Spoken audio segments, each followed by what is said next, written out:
Assalamualaikum. Waalaikumsalam. Sakalabat neng. Wilujeng siang Bapak. Wilujeng siang. Nepangkeun abdi adinda tiasa nyongkeun waktosna sakedap. Oh tiasa. Kumaha neng? Dupi jenengan Bapak saha? Oh bapak teh ketelah mah Pak Ade di dieu mah. Upami Bapak didamel di mana? Bapak teh karsan wira swasta di damel mah. Kumaha neng? Oh, kieu Pak, sakumaha kauningan ayeuna teh nuju musim panyawat anu disebat corona atanapi COVID-19. Kumaha menurut Bapak? Oh gitunya. Mohon COVID-19 tapi corona teh geuning mending ngaganggu pisannya ka urang sadayana teh. Ayeuna sanes kanten kahirupan teh kan janten berubih geuningan Bapak oge kan di damel anu mimitina normal, ayeuna mah janten teu normal.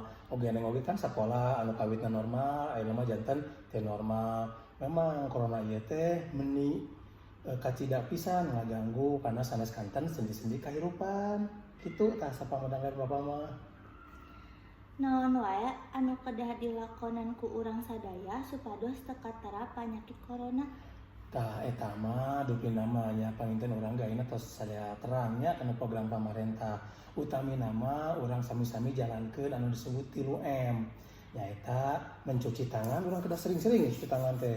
Terus jaga jarak sareng upami di lebet bumi atau napi kaluar bumi oge urang hilap. Anggo masker, nah masker teh penting kanggo urang paling henteu ngajagi supados teu katerap ku anu panyakit jenenganna corona.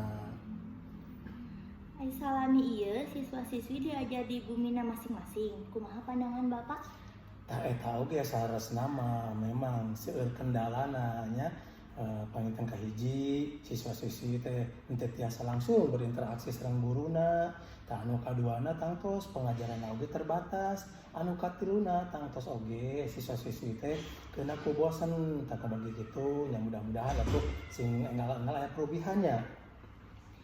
Naon nu janten harapan Bapak supados pangajaran siswa teh hasilna maksimal? Ai Bapak mah berharap mudah-mudahan kapayun si corona teh enggal minggat, teras siswa-siswi oge tiasa ngajalankeun deui pengajaran anu normal supados siswa-siswi teh tiasa mengikuti pelajaran sareng ngartos naon anu ku guruna di uningakeun. Kitu pinten?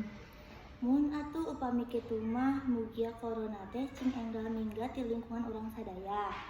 Hatur nuhun Pak kana waktosna. Sami-sami neng sing sehat nya. Mohon Pak, Assalamualaikum. Waalaikumsalam.